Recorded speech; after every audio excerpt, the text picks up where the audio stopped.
taught for almost 6 years, and then I was the director of recruitment for the Nashville teacher residency the past 3. And more recently, I've just transitioned into the role as a full-time executive director of TERA. TERA had been around for a while. I had started actually while I was still teaching and just brought the work along with me. The whole region of the origin of the work came from my introduction to the policy space through fellowships that I was involved in. So as a teacher, I had participated in Hope Tree Group SCORE. I did Education Pioneers Summer Fellowship, and all of these fellowships were rooted in advocacy and policy in many capacities. And up until that point in my education career, especially as a teacher, I had no idea what education policy was.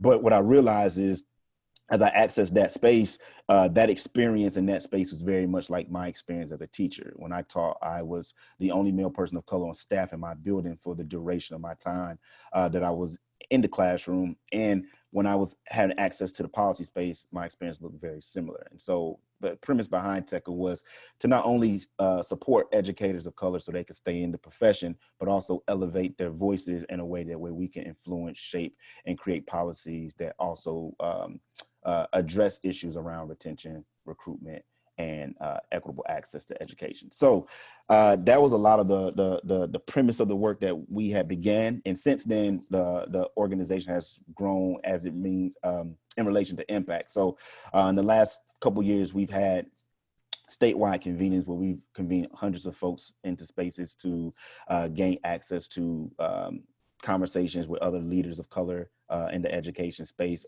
in addition to professional development. We've released a policy report, which you will hear from Indira Dammu, who authored that report, where we had done focus groups across the state in different regions to kind of understand the challenges that educators of color were facing and what we could do to ensure that they could remain in the profession. And more recently, we just launched a fellowship that is rooted in advocacy, policy, and positioning educators of colors as leaders here in Middle Tennessee. The idea behind that work is to ensure that folks are in a position to address systemic issues in a local context while also being positioned as leaders. We hope that positioning them with the tools to be able to address some of the most pressing needs in their context also encourages them to remain in the profession. And so we recently just launched that fellowship. We just ended our first session this past weekend. We're excited about that. We have 12 fellows, and our hope is that we'll scale this across the state to have 12 fellows from each grand division of the state, Middle, East, and West in the next 2 years. So a lot of work on the horizon, but this early work that we're talking about today is work that's always near and dear pressed to my heart. And I know that that's something that the state is, the state and many pockets of the state districts and schools are trying to address. And today we hope to provide a little more context to some of the things that we, not only the context around the issues and challenges, but also additional context solutions and actions that folks can take to address some of the challenges that exist. With that being said, I'd like to transition over to Erin O'Hara, who will tell you about herself and the work that she's doing at the Tennessee Education Research Alliance. Thanks, Darius. I'm really excited to be here with everyone today. My name is Erin O'Hara. I work with the Tennessee Education Research Alliance. And before we get into the presentation that Dr. Grissom and Indira will do together, just tell you a little bit about TERA, who we are and what we do. And so the Tennessee Education Research Alliance is a partnership between the State Department of Education and Peabody College at Vanderbilt University. And the idea behind TERA is to do research across the state that'll directly inform the work of the State Department of Education, but also a group of advisory council members I'll talk about in a second. So what we do is to design and implement research in direct partnership with the Department of Education. And so this research that Jason will talk about today is, as Diary said, based on a problem of practice across the state. So we know that, and Jason will talk in much more detail about this, we know that we have a mismatch between students of color in the state of Tennessee and teachers of color in the state of Tennessee. And so the Department of Education and our partners at the state more broadly have been interested in how do we think about this, this problem of diversifying the workforce, of ensuring that we're providing students with the best experience that they can have, and what does the research have that can inform state policy and practice as they go forward. And so in partnership with the Department of Education, we undertook an analysis just of what we know about recruitment and retention of teachers of color across the state, and that's what Jason will talk about in a minute. And so we do the same kind of work, not just in this area, but across teachers and leaders more broadly. So we do work looking at recruitment, retention, improvement of teachers and leaders across the state of Tennessee. We look at initiatives around school improvement. So you may be familiar with some of the work that we've done about the Achievement School District and innovation zones. We also do work in early literacy. And all of those things are designed in partnership with the Department of Education. We also have an advisory council that we work with that includes SCORE, the State Collaborative on Reforming Education, the Governor's Office, TEA, the Tennessee Education Association, the Organization of School Superintendents, school boards, the Ed Trust Tennessee, which is an equity-focused organization, the State Board of Education, and newest member is TERA, which we're thrilled about because we did these presentations together last year. We're hoping to embark on even more work, and we hope that in the Q&A, we'll get into some of that today. But all of our advisory council members help both inform the work we do and then take the work that we do and try and reach out into groups like yourselves so that people are actually, so that, as I say, the research doesn't fall in a forest, that we're actually able to do something with the data that we have. The other thing we're well known for, and hopefully all of you have taken in the past, if you are educators, is the Tennessee Educator Survey. So that's the annual survey, comes in the spring, statewide. This year, we both had the survey in the field, and then when schools closed due to COVID, we released a second set of questions around COVID in particular. And if you're interested in what educators had to say about the experience in the COVID school closure period in April, you can find a report on our website. If you just Google TERA or you see us on Twitter, you can learn more about that. And so a lot of the research that we do is informed directly by what educators say on the survey. And so know that when you take the survey, that information is coming to us from a research perspective, but is also going directly back to the Department of Education so that they can think about policy implications. And with that, I'll hand it over to Jason to take us forward in the presentation. Thanks, Erin. So thanks everybody for being here today virtually. And I can't see most of your faces, but I see lots of familiar names. So excited to get to talk to you a bit about some of the research that we've done at TERA on workforce diversity here in Tennessee. I'm Jason Grissom. I'm the faculty director of TERA and a professor at Peabody College at Vanderbilt. And so the layout, what we're going to do is I'm going to talk first, and I'm going to give you a bit of a landscape. I'm going to show you some of the numbers, lay a little bit of the evidence base, what teacher diversity looks like in the state and what we've learned about it over the last couple of years of research that we've done at TERA. It's going to be all quantitative. I'm a big data set guy. I'm going to try not to bore you with lots of statistics, but I'm going to throw a bunch of stuff at you. And then Indira is going to come behind me and give you a lot of the meat that I think goes on the numbers and elevate some of the voices of the folks that that are going to be sort of reduced to numbers a bit in my presentation. So let's just jump in.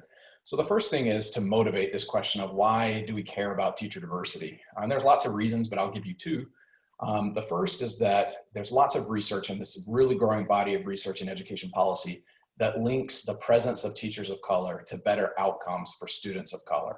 And that is, you know, both on the achievement side, higher likelihoods of being identified as gifted, which is some of the work that I've done, higher probabilities of graduating from high school and attending college. This is really nice analysis from North Carolina that shows that even exposure in elementary school to just one teacher of color makes it more likely that a student of color progresses in the stream of secondary to post-secondary. Other things too, reductions in absences, so students are more likely to come to school, less likely to be experience exclusionary discipline. Just lots, this has become a really hot area of education policy research in the last few years, demonstrating the value to students of color. There's also, you know, not to be sort of left out, there's also positive impacts on white students of teacher diversity. So Research has linked the presence of Black teachers in schools, for example, to better racial understanding among white students, reductions in stereotypes, greater capacity to build cross-cultural relationships, and so forth. And so the point here is that the benefits are numerous, and we should care about it. And I suspect you do already, or you wouldn't be here, but just to say there's this growing research base that suggests that's really important. Okay, so what does the racial makeup of Tennessee's teacher workforce look like? Well, this is what it looks like. What you see here are some flat lines. So the line at the top, the dotted line, those are white teachers, which make up more than 80% of the teacher workforce here in Tennessee. Black teachers are the orange line, and you can see are below 20%. And then we have the very small dotted line at the bottom, or the one that's so close to the bottom that it's kind of hard to see. Those are teachers that are from other racial and ethnic groups, which in Tennessee are very, very small. So in fact, I'm going to not focus on those teachers very much in this presentation, because for statistical purposes, there are so few, they're actually very hard to analyze. And so for a lot of the analysis I'm going to show you going forward, we're just going to be talking about Black and white teachers. But what I want you to take away from this graph is that there's a big difference. There's a lot more white teachers than Black teachers, which is not surprising, and that the lines are flat. In other words, we haven't really done very much to change the trends, even though the trends in the student population are more pronounced. So 35% of Tennessee students are students of color. That number goes up every year. And since that number is going up while the lines on the screen are remaining flat, you get this increasing representation gaps between teachers and kids. You could also break this down by race and gender, and I won't spend a lot of time on this except to say that 70% of teachers in Tennessee are white women. So you can see, again, the lines here are mostly flat. White women far outnumber teachers of the other race cross-gender groups. White men are second. The orange line are Black women. Black women make up about 10% of the teaching population in Tennessee. Black men make up only 3%. I want to just highlight the difference between Black men, especially, and Black boys. Black boys make up 12% of the population of students. Black men make up only 3% of the teaching population. So if you want to, I think that's a population that is worth highlighting. We're going to come back to that in just a minute. Okay, so we have a diversity problem. Diversity matters a lot, and the lines are flat, and we're getting this increasing representation gaps. So what do we do about it? How do we approach the diversity, the need to diversify the teacher workforce in this state? So you can think of two primary means for diversifying the teacher workforce. The first is you can bring more teachers of color into the workforce, or you can do a better job of keeping the teachers of color that you have once they are in the workforce. And our research really suggests that in terms of getting the best bang for your buck, we really should be focusing on recruitment. The exit rates of Black and white teachers are actually very similar, about 6 to 7% each year, those teachers leaving the public school teaching workforce here in the state. But the hiring of Black and white teachers is very different. So now what I'm showing you is a graphic that's similar to the one that was on the previous slide, but this is just the percentage of new hires, all right, broken down by race crossed with gender. And you can see the patterns are very similar to the overall numbers, that we hire many, many more white women than we do of the other groups. And in particular, we hire very few Black men. Now, Black men and Black women stay in the teacher workforce at roughly the same rate as their white colleagues,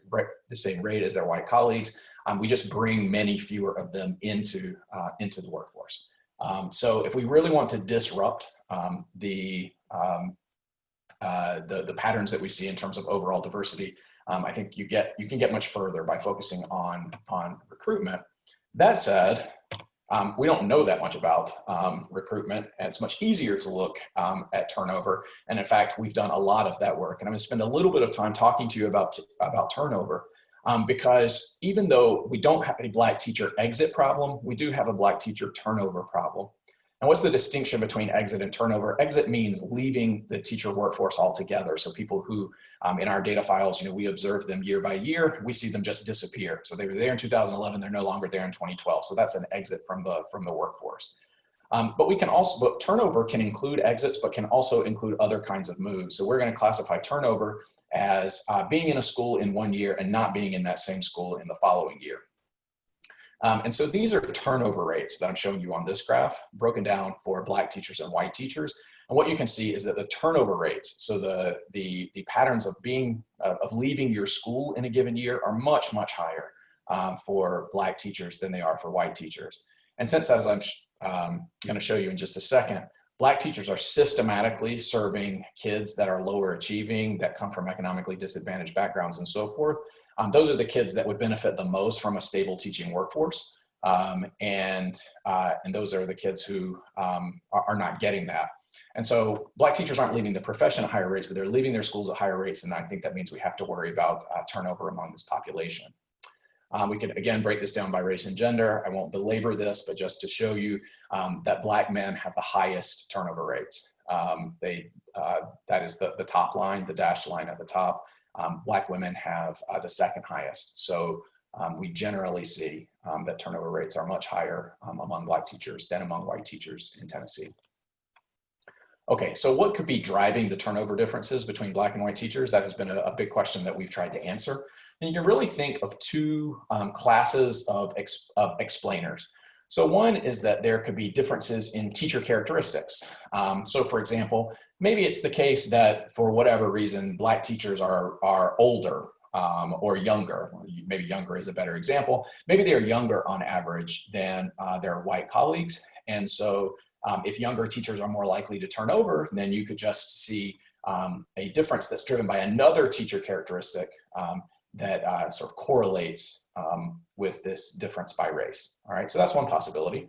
Another possibility is there could be differences in the school environments. So Black teachers and white teachers might be working in very different kinds of environments. If the characteristics of those environments are correlated with turnover, that could produce this turnover gap that we see in the raw data. And so we want to try to differentiate between these two things, and we can do that statistically.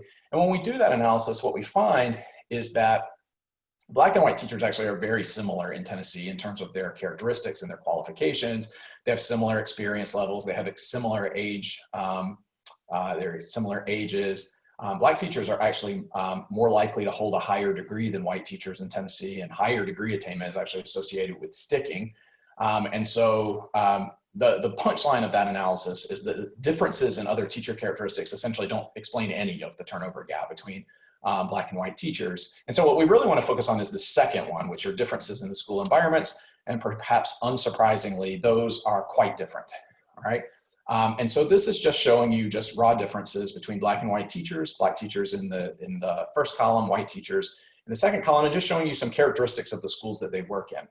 So Black teachers in Tennessee are much more likely to work in an urban school environment. So, you know, Nashville, Knoxville, Memphis, and so forth, than white teachers. You can see 3/4 of Black teachers in the state are working in a school that we classify as urban, compared to only about 1/4 of white teachers. What that translates to is differences largely in the student populations that those teachers with those characteristics are serving. So for example, Black teachers, the schools that the typical Black teacher teaches in are 78% Black or Latinx students. White teachers, that's only 27%. The typical Black teacher is teaching in a school that's 80% free and reduced price lunch, compared to only 57% for the typical white teacher. When we look at achievement levels, okay, Black teachers are teaching kids who on average fall at about the 30th percentile. White teachers are teaching kids that fall at about the 56th percentile. All right, so then when you start to think about what we know about the kinds of environments that low-income students or low-achieving students and so forth, the kinds of environments that they're going to school in, then we start to think about, well, what are the challenges that Black and white teachers are facing in their day-to-day jobs that are associated with things like poverty, lack of resources, et cetera, and could it be that those differences, the differences in sorting of Black and white teachers across the state, are driving those turnover differences? So I'm going to take another angle at looking at that. Another thing that we see is that Black and white teachers have very different responses to school context. So on the y-axis here is the probability of turnover. So you can see as it goes up, teachers are more likely to leave their schools. On the x-axis, so kind of across the bottom, is just showing you the proportion of Black students in the school. And now I'm showing it separately for white teachers and Black teachers. And you can see that both lines are kind of upsloping, although the Black teachers line is almost flat, meaning that Black teachers are not really that much more likely to turn over as a function of the fraction of the Black students in their school, but white teachers really are. So white teachers are much less likely to stick in schools that have high proportions of Black students, whereas Black teachers are much more likely to stay in those environments. So when we put together the fact that Black and white teachers are in different kinds of environments and in fact have different responses to those environments, what we find is those two factors. So we can look at different kinds of school contextual factors and also their differential responses to those factors by race. When we look at those jointly, we can see that we can explain about a third of the Black-white turnover gap, and that's really big. In other words, one of the big drivers here is that Black and white teachers are just working in different kinds of schools. And again, the kinds of schools where I think we especially have to worry about the negative effects of turnover for kids. Okay, so I'm gonna get a couple other important facts on the table and then I'll stop. So one is that we really see that teachers of color are more likely to stay in schools that have a more diverse teaching staff. So here on the x-axis, so along the bottom, this is the percentage of teachers in a school who are Black. And the y-axis here is the change in the probability of turnover for a Black teacher. And the thing to just see is that the line is going down. In other words, in Tennessee, where Black teachers are surrounded by a cadre of other Black teachers, they're more likely to stay in those environments, conditioning on a bunch of other things that might be important. And that in fact, the highest turnover rates, and in fact, of all the factors that we've looked at, some of the highest, one of our best predictors of teacher turnover is whether or not a teacher is racially isolated. And that's especially important for Black teachers. So where Black teachers are one of the only Black teachers in a school, maybe the only, maybe one of just 2 or 3, those teachers are much less likely to stay in their schools going forward. So that's one big important finding from our work on Tennessee schools. The other one is that perhaps unsurprisingly, school leadership is really important. And in particular, principals of color seem to be more successful at building diverse teaching staffs. And I can show you that there's a couple of reasons for that, and I don't want to belabor it, but I think it's really interesting. So what we did is we looked at the hiring patterns by teacher race over a 20-year period in the data that we have, basically looking at the same schools when they were led by principals with different demographic characteristics.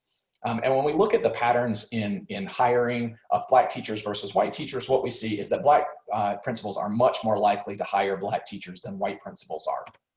And this graphic takes a little bit of explaining, but I want to explain it because I think it helps make the point. What this is the vertical line in the middle, that is centered on a principal turnover event. So basically what we're doing is we're looking at schools where the school was led by one principal and then transitioned and was led by a different principal, okay? And then then what we have on the y-axis, so the up-down axis, the vertical axis, that's the proportion of new hires in the school who are Black, all right? And so one way to illustrate this is to look at the bottom line, the green line, all right? So that green line represents a white to white transition. In other words, the school had a white principal, okay, and we can see 4 years prior to the turnover event, and they were plugging along hiring about 8 to 9% of Black teachers. Then where the vertical line sits between -1 and 0, okay, a turnover event happened. That principal left the school and a different white principal replaced that principal. And when that happened, you can see the line stayed flat, okay? So those 2 white principals on average hired the same fraction of Black teachers, all right? Now, in contrast, you can look at the triangle line, which is the one at the top. That is similarly there are 2 different principals represented here, but the first principal was Black and so was the second principal. And what you can see is the first principal was hiring about half Black teachers and the second principal was also hiring about half Black teachers, okay? Now, where those 2 lines sit are largely a function of where those schools are, but the point is the lines are flat through that transition. All right, so that's maybe not that interesting. I think what is interesting is what's happening with the 2 middle lines. Okay, so what's happening with the orange line? So that is a line where on average there was a white principal and then was replaced by a Black principal.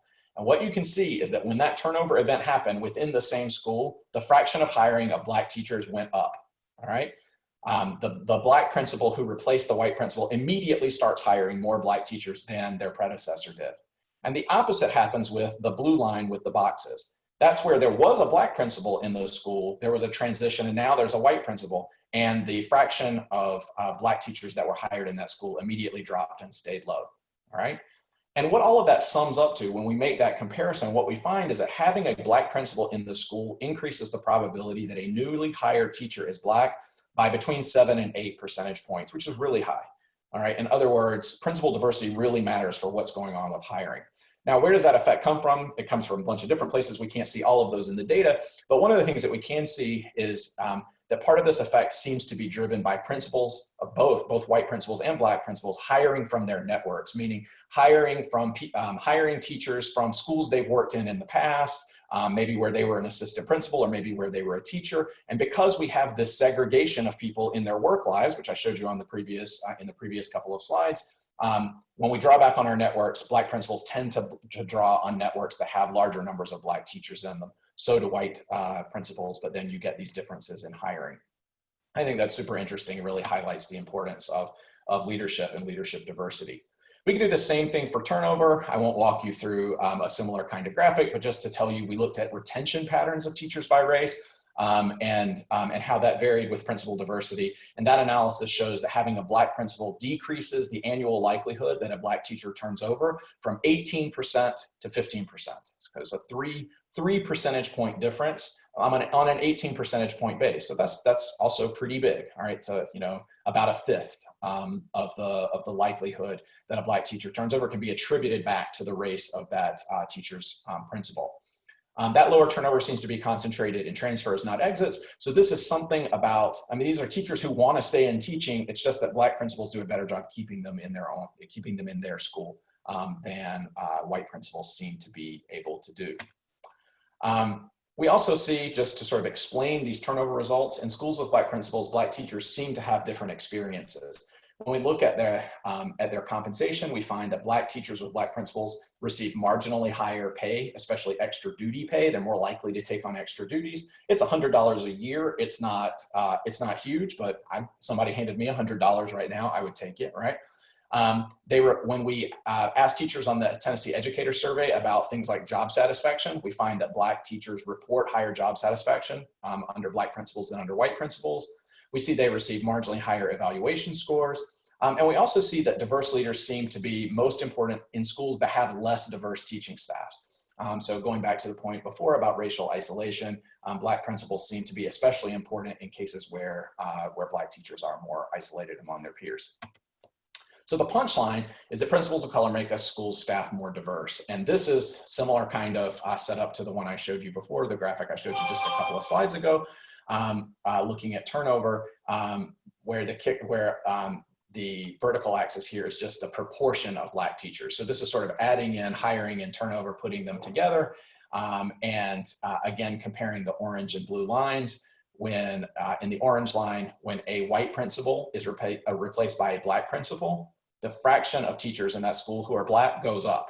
It goes up because I already showed you that they hire more Black teachers. They're also more likely to hold on to them. And then in the blue line, we see the opposite pattern where when a school replaces a Black principal with a white principal, the overall composition of the teaching workforce by race changes, and the fraction of Black teachers goes down because they're less likely to be hired and they're less likely to be retained. All right. So what are my conclusions here? I probably don't need to run through them given how short the presentation was, but I'm going to do it anyway. All right. Just because I think this sets up what Indira is going to talk about. So the first thing, teacher diversity is really important. The second is efforts to increase diversity really should start with new recruitment strategies. The third one is that high turnover among teachers of color is driven in part by the tendency of those teachers to work in the most challenging environments. I think we have to think a lot about that. The fourth is that racially isolated teachers turn over at high rates. We might want to really be thinking about supports for racially isolated teachers, or maybe thinking about how we hire differently to avoid having teachers be racially isolated. The fifth is there's this important link between leader diversity and teacher diversity. You have to think of those two as being connected. And then sixth is that we need to know more about the barriers to recruiting and retaining a diverse teacher workforce, which is what Indira is going to spend a little time on. All right. So I'm gonna give the mic over to Indira, and she's gonna tell you a bit about her work. Great, thank you, Jason. And as we're transitioning to the next presentation, if I know we sort of are running through the presentations pretty quickly, but feel free to drop a question in the chat box for, Jason or me or for TERA. But I'm going to go ahead and share my screen. All right, so 2 years ago, which feels like a lifetime ago, TERA released this report called Sharing Our Stories, which was a qualitative look at the perspective of teachers of color in Tennessee. And the reason we did this is while we felt that, Jason and Aaron's work on teacher diversity is really important, it's also important to talk about the lived experiences of teachers of color. So that's what we did with this report. And so what I'm going to do for the next 10-15 minutes is walk you through what we found in this report, and then we can spend the remaining 15 minutes answering questions or talking through some of the findings from our work today. So I'm going to start with the why. So why did we embark on this research project? And then talk through our methodology, and then very quickly our findings, as well as specific recommendations that we have for school districts and for the state as we think about better supporting teachers of color. And I'll also name that, especially in this moment that we are going through in our country right now with the racial violence against Black Americans, I know that one of the things we keep hearing in education as well, we just need to hire more teachers of color.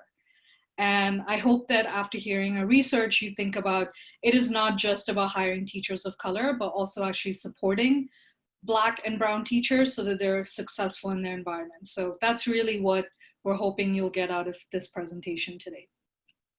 So I'm going to start with this quote right here. This is a quote from one of the focus groups that we did 2 years ago. And some of you may not have access to your screen, so I'm going to read the quote and then move from there. So this is a quote from a teacher in East Tennessee. And the quote is, "The first day of school, there were about 75 Caucasian teachers, and I was the only African-American teacher, and I walked up. One of the teachers said, 'Oh, what bus do you drive?' And I was like, 'I don't drive buses.' Then she said, 'Does your kid go here?' And I said, 'I don't have any children.' And she said, 'What are you doing here?' I was like, wow, this is going to be an interesting year.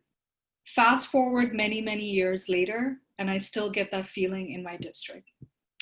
So I start my presentation with this quote again to ground our work in the fact that we are talking about real life people who are having real life experiences in our schools and districts. So I wanted to name that with this quote. So what we did is, one, we looked at what the data tells us about racial and ethnic diversity in Tennessee schools. Jason already talked about some of this research, but the one disparity I will highlight here that we're not going to have as much time to talk about today is the disparity between Latinx teachers and students, especially for those of you who live in Nashville, Memphis, perhaps East Tennessee as well. There is a huge divide between the number of Latinx students and teachers in our communities. In this research, we interviewed Latinx and Black teachers, but I will say the majority of our respondents were Black. And so when we talk about the research, we're really focused on Black teachers, but I want to name that Latinx teachers are also part of this conversation here. So this research point about a third of Tennessee districts do not have a single Latinx teacher in their entire district, and about a quarter of districts don't have a single Black teacher in the entire district. This is a research piece from the Tennessee Department of Education, and I think it's about 3 years old, but I imagine the numbers haven't changed as much in those 3 years. And so when I look at this data, what really strikes me is that if you were a child in one of those districts, you could go your entire schooling life without encountering a single Black or Latinx teacher. And I'm saying child here because I think that it is important, not just for students of color, but also white students, to have teachers of color leading in their classrooms. And so we think about, you know, if we were doing this in person, I would ask you to raise your hand if you had a Black or Latinx teacher when you were in school yourself. And it's interesting because regardless of age, very few hands go up. And this just shows the critical need that we have here. And then the other reason why we embarked on this research is because we think it's important that the decisions that are being made that impact teachers and students of color are made by folks who have lived experiences in communities of color.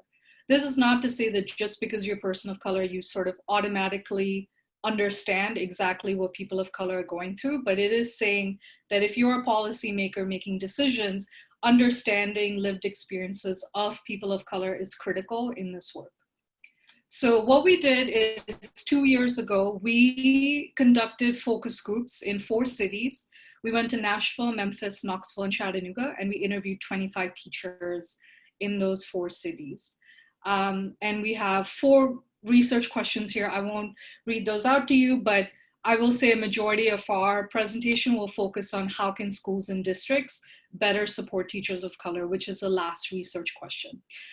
And for those folks on our call who are researchers, you may ask yourself, well, 25 teachers is a really small sample size. And I will say we agree. But what is remarkable about the findings that I will share with you is across all 4 cities, the things that we heard from teachers was very similar.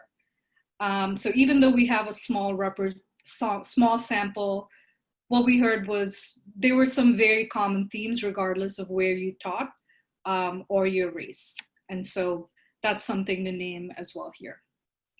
So what did we find? So the first finding is actually very similar to what Jason talked about, which is a lot of teachers of color that we interviewed felt incredibly racially isolated in their schools.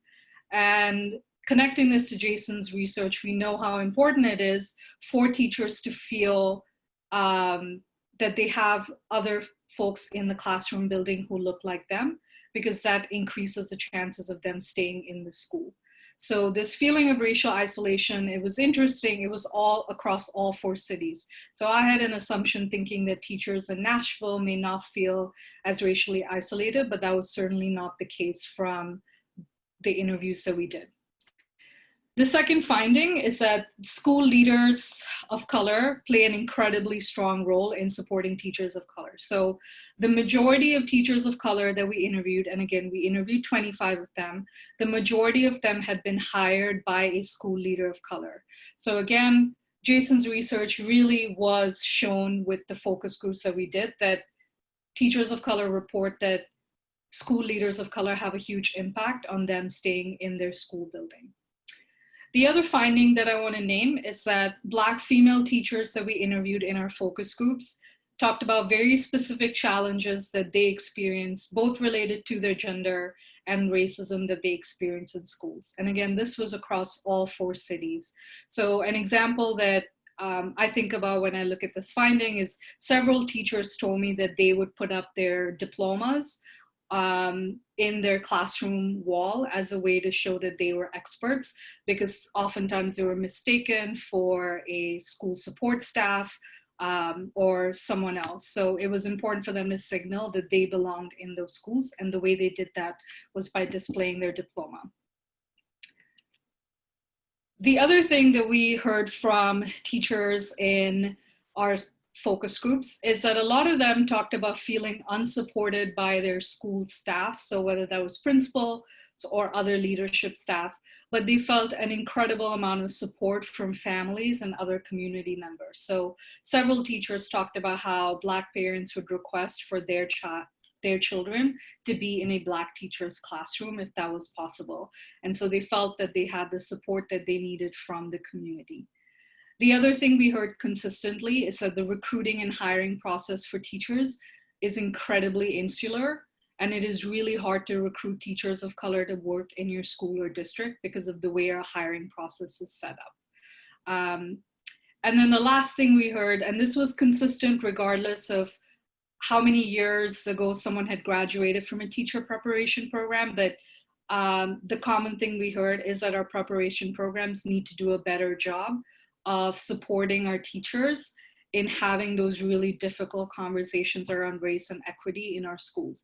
This is particularly true as we think about this renewed interest and this renewed energy around talking about Black Lives Matter and about other race and ethnic issues in our schools, but wondering if our teachers feel like they have the supports they need to be able to have those conversations. So those were the findings we had. So I'm gonna very quickly talk about some of the recommendations that we came away with and then spend some time on Q&A with people who are on this call. So the first recommendation is to create networks of teachers. And again, these are recommendations that were identified by the teachers in our focus group. So a lot of conversation is happening around affinity groups and bringing teachers together based on their race or ethnicity. Sometimes it may be hard to do that in particular schools or districts, just given the demographics, but it is something to think about if you work in a school or district, is thinking about, are there ways in which we can bring together teachers of color in our building to talk about problems of practice, to help negotiate, to talk about things that they're experiencing. The other thing we heard consistently is that schools and districts need to do a better job of sharing promising practices from teachers or highlighting teacher leaders of color, whether it's through their newsletters, emails, task forces, really elevating teachers of color so that they're seen as leaders of color themselves. The next thing we heard was around mentorship programs for teachers of color. So one thing we heard consistently, especially among new teachers of color, is wanting a mentor teacher of color that they could go to for questions or things that they were experiencing. The other thing we heard was mentor teachers of color should get more support around professional development and possibly some sort of compensation.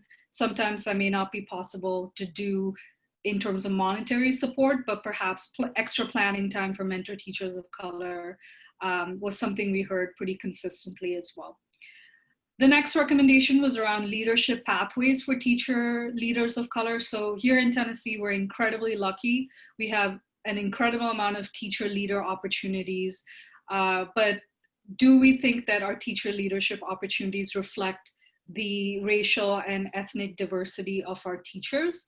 And so for an example would be the Tennessee Teacher of the Year process. How do we make sure that teachers of color across all the districts understand that process so that we can get more teacher leaders of color into the pipeline and recognize them as well for their work?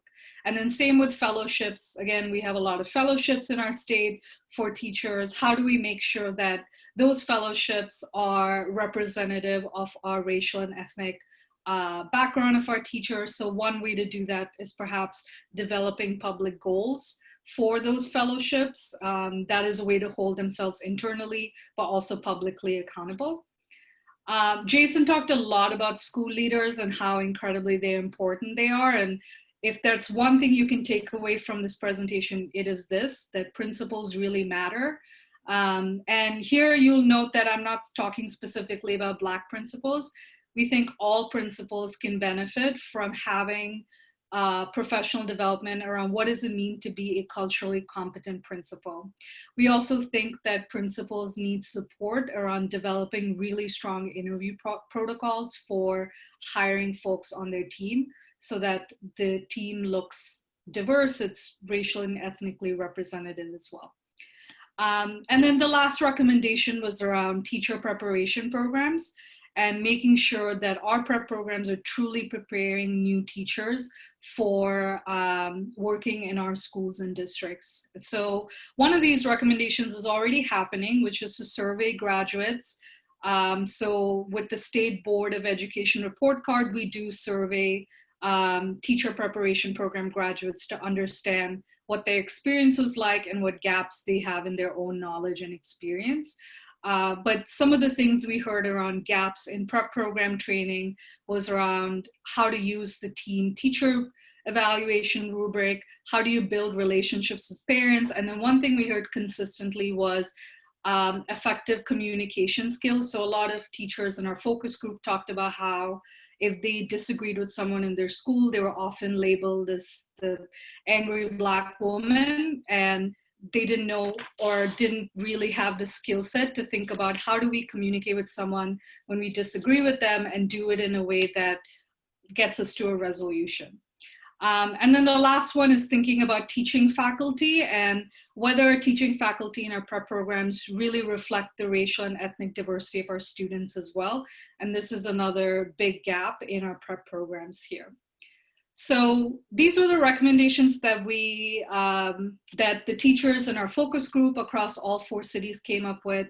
And I will quickly share some resources here that we have identified, especially if you work at a school or district and thinking about how do we take this work to the next level.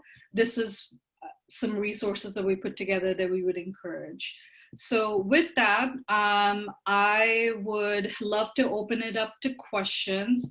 So what I'm going to do is stop sharing my screen and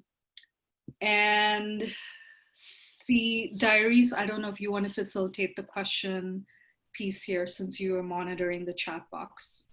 Yeah, if folks would feel inclined to drop their questions in the chat box, I'd be happy to moderate and share with Jason and Indira so we can get answers to your questions. I don't know if folks logged on already previously, but there was a question from Krista earlier. I just want to elevate real quick, and Jason responded to it in the chat box, but he could probably provide some verbal context. But is there similar data / trends available for the numbers / process for hiring principals of color in Tennessee? Yeah, and that's what I responded is that's something that we're working on. I mean, the patterns for leaders in terms of the overall distribution look pretty similar to the patterns for teachers, although people of color are slightly more likely to be leaders than to be teachers in Tennessee. But the discrepancy, the sort of difference is not very big.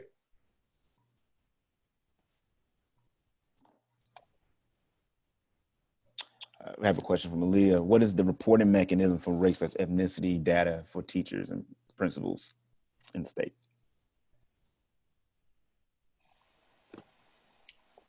So that is a good question. I think in the past, there have been reports that TDOE has put out as part of their human capital reporting. I'm not sure if that is still done now. There's lots of people from TDOE here that maybe can say.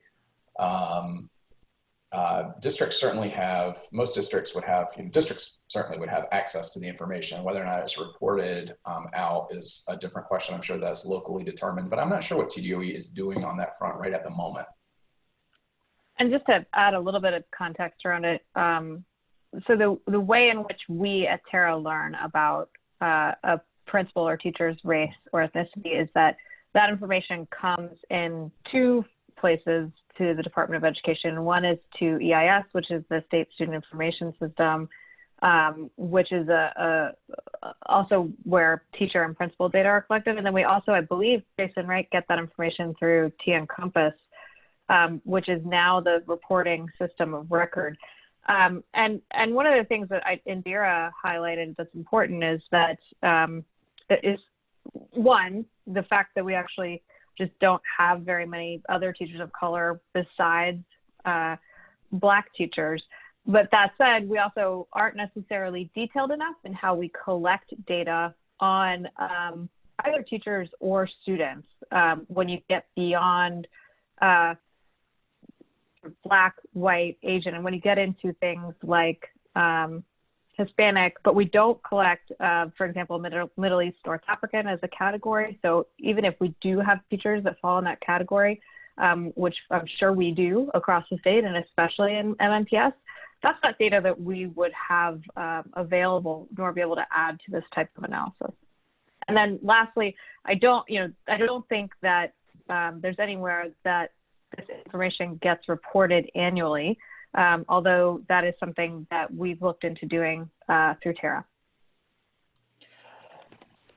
Yeah, I think the only other thing I would add was that there was a report. I was told that there was supposed to have been a report that should have been produced annually due to a resolution that was passed years ago. And the last report that I saw before the 2018 report from TDOE was one from 2012. Someone emailed me like a scanned PDF copy, and it had data that dated back to like 1999. But I don't know if there were other reports in between. If there are, I'd love to see them and read them. But that's the most recent one that I've seen prior to 2018. So that would definitely be immensely helpful considering the work that we're trying to do. And I do know that the research team at the department is actually working on something around documenting teacher diversity right now, but there's more to be done here. As a follow-up, this is from Krista, have principals of color reported any challenges to their profession or assuming positions of leadership?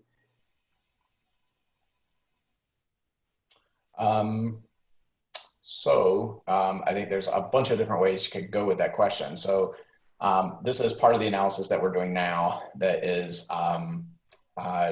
documenting the pipelines into leadership in the state for people of color relative to their white colleagues, and looking also at the intersection with gender, because I think there are also lots of interesting questions about the representation of women in school leadership. So that's one of the things that we're doing now. So I guess I shouldn't say too much about it because we haven't finalized it. But this is part of sort of mapping where the leaks in those pipelines might be. Is some forthcoming work that we have. I think there's also space here to think a lot about doing the kind of data collection that Indira did with teachers. With leaders, because I think there's a whole class of interesting questions that maybe are getting more to what you're asking about in terms of challenges that we can't see very well in administrative and survey data that you can get much more from collecting from people sort of on the ground. Yeah, and I will say that Diaries and I have talked about doing a 2.0 version of this report where we do focus groups with principals of color. Because as your question states, like we still need to hear from principals of color to actually hear about their experiences as well. So we were planning to actually kick it off early this year, and then COVID-19 happened. So not sure when we will pick that back up, but it is on TECA's agenda to do a 2.0 version of this report focused on principals of color.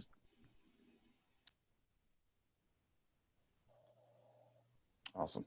Other questions, please feel free to drop them in the chat box. We have about a minute or two before we wrap up, but please. Also welcome in the chat box, our suggestions of next steps research.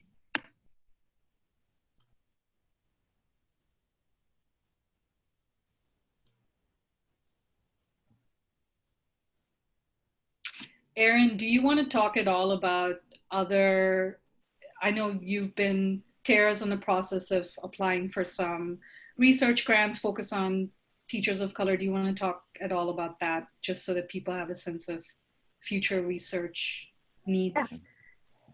Jason, do you want me to talk about that, or would you? Yeah. As we sort of alluded to throughout, I think leadership is a logical next step and a place that Jason and colleagues are starting to look. But also, we really want to know, both TERA and TECA, more about recruitment of teachers of color as well. So what do we know about the pipeline into the profession for teachers of color? When we did these presentations across the state, we frequently heard folks say things like, licensure from out of state is an issue, right? So teachers have trouble coming into the profession because it's hard to get licensed from out of state. We heard people talk about praxis as a potential barrier. We heard conversation around programs within school districts, grow your own type programs, starting to think about paraprofessionals and other sort of alternative pathways into the profession beyond beyond traditional preparation programs. And then honestly, there's a lot we don't know about preparation programs and what preparation programs are preparing more teachers of color than you might expect given the makeup of the school, fewer than you might expect given the makeup of the school, what kinds of courses or majors are students in that then lead them to become a teacher, to stay in teaching. And so those are all sort of questions we have. And so the first set of things around leadership is something that Jason and colleagues are taking on now. The second set of things around pipelines is something that we are applying for a grant to do and we'll be working with TECA as we develop those research questions. But those are a couple of big areas that we're focused on. And then also an area that Jason alluded to as well is sort of some of the things that happen within the turnover mechanism. So if we're seeing teachers of color getting paid more or less, depending on sort of their sort of backgrounds and in terms of things like master's degrees, the relationship between race and evaluation. Those are also things that we're continuing to pursue and think are important, but we, as part of the partnership with TECA and having TECA as part of our advisory council, a big reason for doing that is that we think this is a really important area of research. And so we're open to any ideas that folks have about things that would illuminate and help us figure out how to ensure that we get to some better level of parity at a minimum, and that we are figuring out what kinds of mechanisms we can sort of quantify that'll help teachers of color stay in the profession, feel comfortable at school, feel supported, all of the types of things Indira was talking about. Awesome. As we inch closer to time here, first I want to take the opportunity to thank our guests for sharing with us today. Thank you, Dr. Grissom. Thank you, Indira. Research that I think is also is vastly important, but especially near and dear to my heart. It actually propelled me to really dig in and start doing the work that we've been doing over the last couple of years. I also want to name too is that several people had made comments. Emails came in towards the last minute. We had over 70 plus people register. About half of you joined us today, but several people had said, I have a conflict in schedule. Will this be recorded? Will resources be available? I dropped in the chat box the links where you can get the policy brief from TERA, where our policy report you can download. In addition to that, this has been recorded. We will upload this to our YouTube channel and we will share the link. Everybody who registered will get an email that will have additionally the links for the briefs and reports, the link to watch the video on the YouTube channel, and then also we'll share slides as well. And so we'll make sure we get all this information out to you. That way, if you weren't able to attend, these are people who are watching later on. If you weren't able to attend, you also have the resources. And then for those who were able to attend, you'll be able to share more broadly within your network. So thank you so much for joining us. Please stay engaged. We have other virtual engagement events that are going to come up. And then additionally, please look forward to additional partnerships between TECA and TERA in the future. Thank you for your time. Hope everybody is safe and well. Thanks, Tyrese.